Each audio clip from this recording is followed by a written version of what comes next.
Parlons de la grève à Gabon Post. La grève a donc été suspendue. Le ministre de la Communication, Alain-Claude Bilibindi, a donc rencontré les différents responsables, mais également les partenaires sociaux. Le compte rendu avec Charles Obamondo.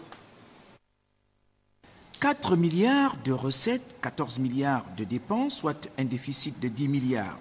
La Poste, déjà en pleine restructuration, se retrouve freinée dans cet élan par une grève qui perdure depuis 2 mois.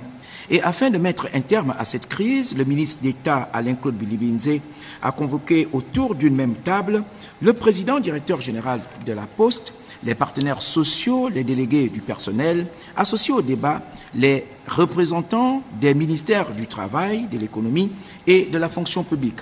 Et au sortir de ces discussions, les différentes parties ont convenu d'une suspension du mouvement afin de permettre de négocier en toute sérénité et en toute tranquillité.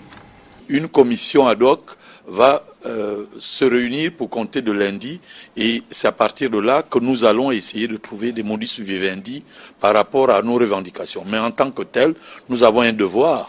Nous avons été mandatés par notre base, donc nous repartons tout de suite pour aller rendre compte de la base. C'est celle-là qui va décider si oui ou non nous continuons le mouvement. Mais étant entendu que monsieur le ministre d'État a suggéré le fait qu'il faut un peu de tranquillité pour mener à bien les points de discussion, nous allons donc poser le problème à la base, mais dans tous les cas, c'est une bonne initiative. La direction générale va, disons, rester encore davantage à l'écoute, disons, du personnel et accompagner donc des ministères du travail, de la fonction publique et de l'économie, pouvoir répondre aux préoccupations et surtout expliquer pourquoi telle mesure et pourquoi pas d'autres, et ce qui est possible également dans une situation où l'État également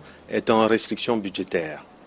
Entre autres points qui seront examinés, il faut retenir les pré-retraites, le paiement des salaires à date fixe, ainsi que l'élaboration de la nouvelle grille salariale.